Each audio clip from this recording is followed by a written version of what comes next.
If you want 2026 to be different, then you need to become different, not louder, not busier, stronger, calmer, harder to shake. Stoicism is not philosophy for comfort. It's a framework for survival, leadership, and unbreakable self-respect. Most people want motivation. Stoicism gives you control, and control changes everything. The first rule is this: you don't control events.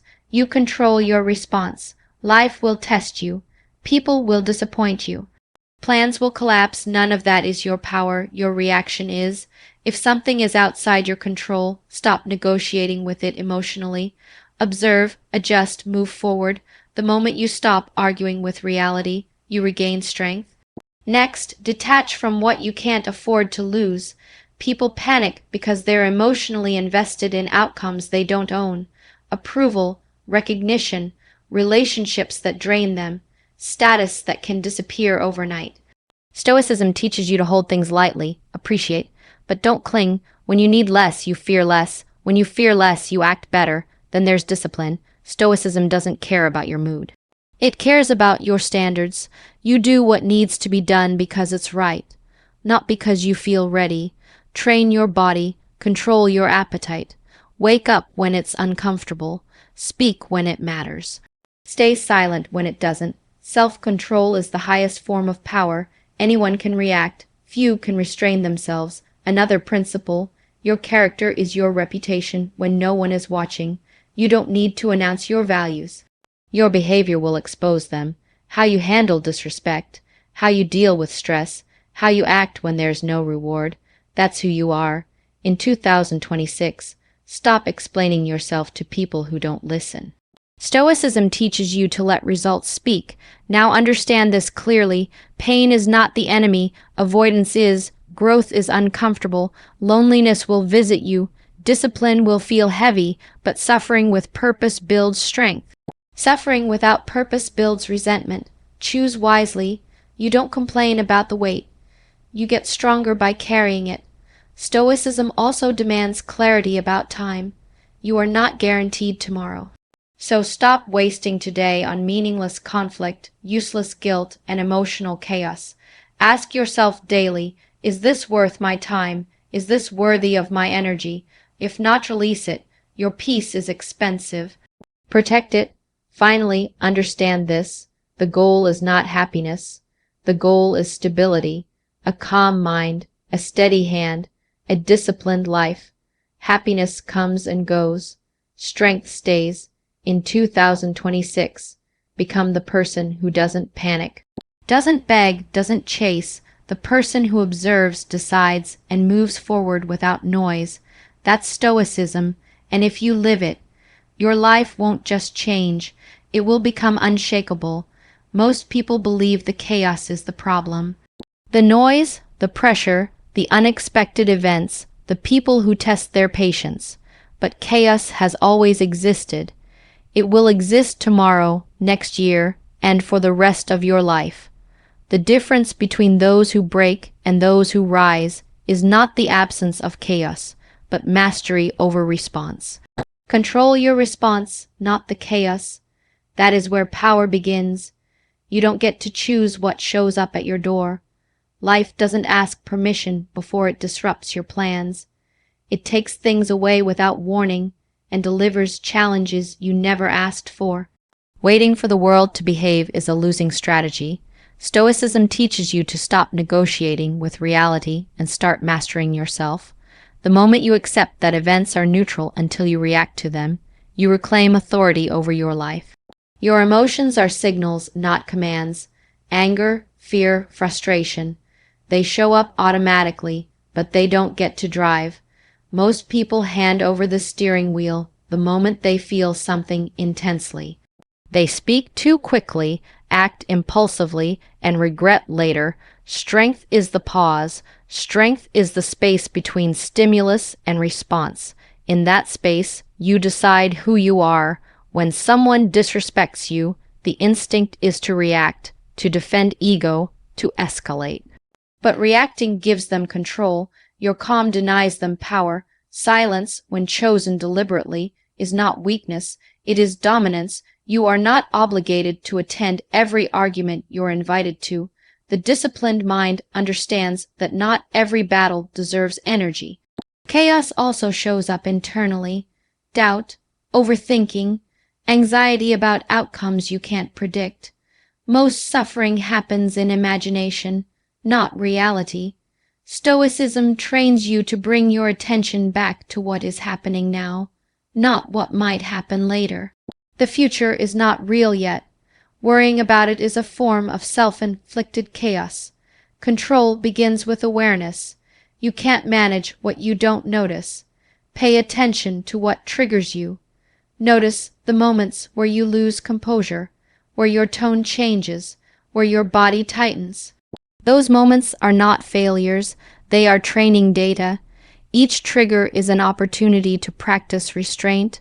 Restraint is not suppression, it's refinement. You don't kill emotion, you guide it. Anger becomes focus. Fear becomes preparation. Pressure becomes clarity. This is how disciplined individuals turn stress into fuel, while others collapse under it. There will be moments where everything feels urgent, messages demanding replies, problems demanding immediate action, people expecting instant decisions. Chaos thrives on urgency. Control thrives on patience.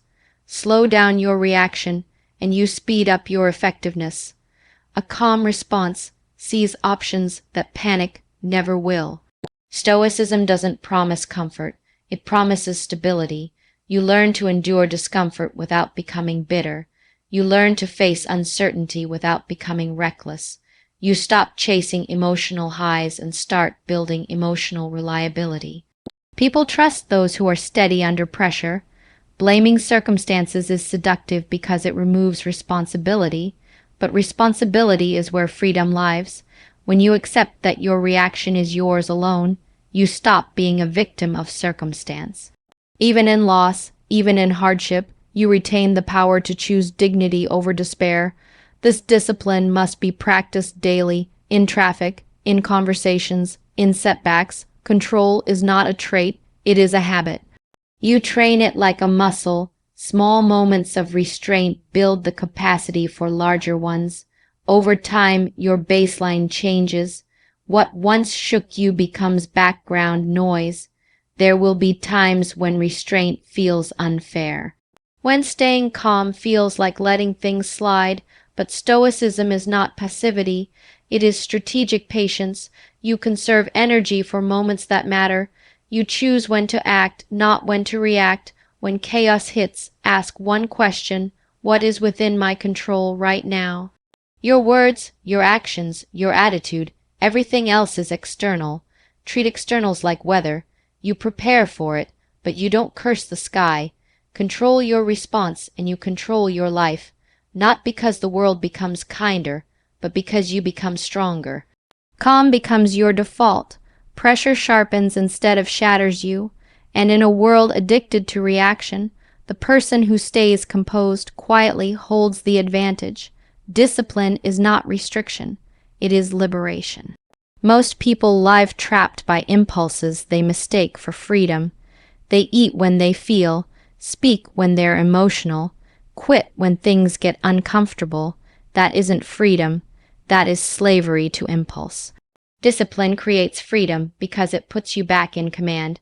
Stoicism teaches that the strongest person in the room is not the loudest or the most aggressive, but the one who governs themselves. If you cannot control your habits, your reactions, your desires, then something else is controlling you. Discipline is the act of choosing long-term strength over short-term relief. Every day you are being tested. Not in dramatic moments, but in small, quiet decisions. Do you wake up when you said you would, or do you negotiate with comfort? Do you train your body or make excuses? Do you speak with intention or let emotion take over? These moments look insignificant, but they shape your character. Discipline begins with the body. A weak body produces a restless mind. When you train regularly, eat with restraint, and respect your physical limits, your mind becomes sharper and more stable. Physical discipline builds mental authority. You become familiar with discomfort and stop fearing it. Stoicism doesn't ask you to punish yourself, it asks you to prepare yourself. Voluntary discomfort is training for involuntary hardship. Cold mornings, hard workouts, controlled appetite. These are not acts of deprivation. They are rehearsals for life's unpredictability. Freedom is being able to say no, no to distractions, no to excess, no to people and situations that drain your energy. Without discipline, no feels impossible.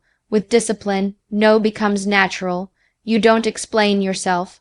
You don't apologize for standards. Emotional discipline is just as critical.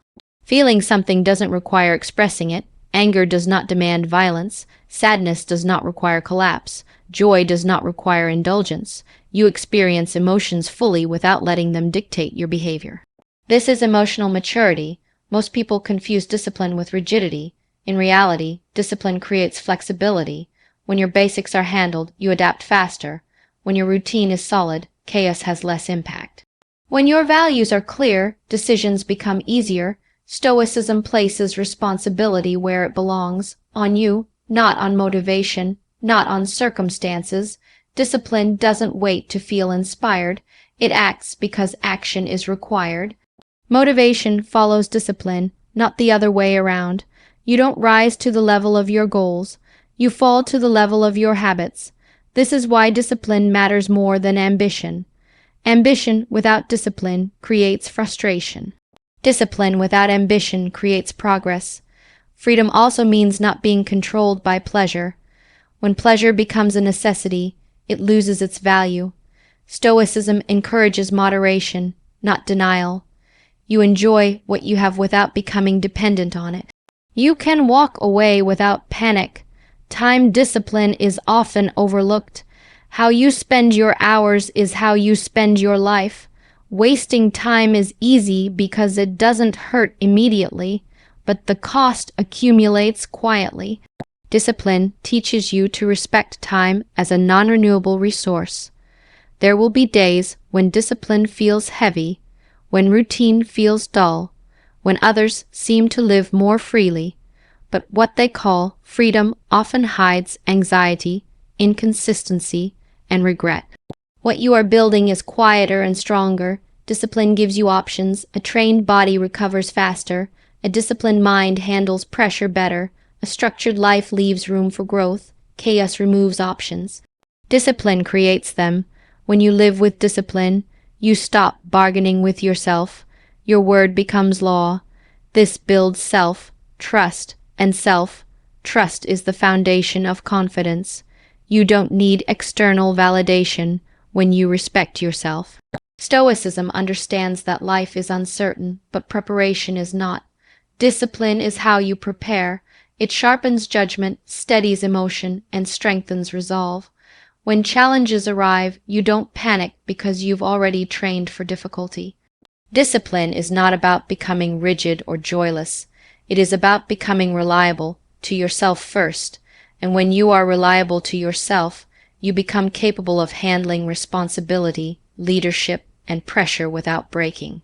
Most people suffer not because life is cruel, but because they are emotionally chained to outcomes they cannot control. They obsess over results, approval, timing, and how things should unfold. Stoicism teaches a different approach. Detach from outcomes to become unbreakable. When you release your grip on what you don't own, you gain stability that nothing can shake. Detachment is not indifference. You still care, you still act, you still give your best effort. But you stop tying your identity to the result. You judge yourself by the quality of your actions, not by how the world responds. This is where real confidence is born. Most anxiety comes from outcome dependence. Will it work? Will they stay? Will I succeed? Will I be recognized? These questions pull your mind into a future you cannot control. Detachment brings you back to the present, where your power actually exists. You can prepare, train, and act with precision, but you cannot command results. Weather changes, people change, markets shift. Stoicism teaches you to focus on what is yours, to manage and release everything else. Effort is yours, integrity is yours, discipline is yours, Outcomes belong to fate. When you attach yourself to outcomes, you become fragile. Praise inflates you. Criticism crushes you. Success makes you reckless. Failure makes you bitter. Detachment flattens the emotional extremes. You become steady whether things go well or not. This steadiness is often misunderstood. People assume detachment means you don't care enough. In reality, it means you care deeply without being consumed. You can walk away from what no longer aligns without resentment. You can accept loss without losing yourself. Relationships reveal this principle clearly. Attachment creates fear. Fear leads to control. Control destroys connection. Detachment allows you to show up fully while respecting autonomy. You give without demanding. You love without possession. You leave when respect disappears. In work and ambition, outcome obsession creates desperation. Desperation clouds judgment. Detachment sharpens it. You make better decisions when your self-worth isn't on the line. You negotiate better. You lead better. You recover faster from setbacks. Stoicism reminds you that external success is unstable by nature. Titles expire, money fluctuates, reputation shifts. When these things define you, you live in constant tension. Detachment moves your center inward. Your sense of worth comes from character, not circumstance. Letting go is not passive, it is deliberate. You stop rehearsing disappointment. You stop fantasizing about validation. You stop trying to control reactions you will never manage. You redirect energy toward action, preparation, and self-mastery. There is relief in detachment, a quiet freedom. You stop chasing certainty in an uncertain world. You stop demanding guarantees life cannot give. You accept uncertainty as part of the contract. This mindset does not make you careless. It makes you resilient. You take risks without fear of collapse. You try again without bitterness. You fail without humiliation. You succeed without arrogance. Most people hesitate because they're afraid of losing something: reputation, comfort, approval. Detachment removes that fear. When you are not owned by outcomes, you are free to move decisively. Stoicism teaches you to treat success and failure as visitors. Welcome them, learn from them, let them leave. Neither defines you. Both pass. When expectations drop, clarity rises. You stop projecting meaning onto things that were never promised. You stop taking life personally. This doesn't make life smaller, it makes it lighter. Detach from outcomes and your mind becomes harder to manipulate. Praise doesn't distract you. Threats don't intimidate you. Delays don't frustrate you. You stay focused on what needs to be done. Peace doesn't come from getting what you want. It comes from not needing things to happen a certain way. This is the core of Stoic strength. The unbreakable person is not the one who always wins, but the one who cannot be emotionally defeated. When your inner state is no longer held hostage by results, nothing external can destabilize you. Detachment is the final layer of freedom. You act with intention.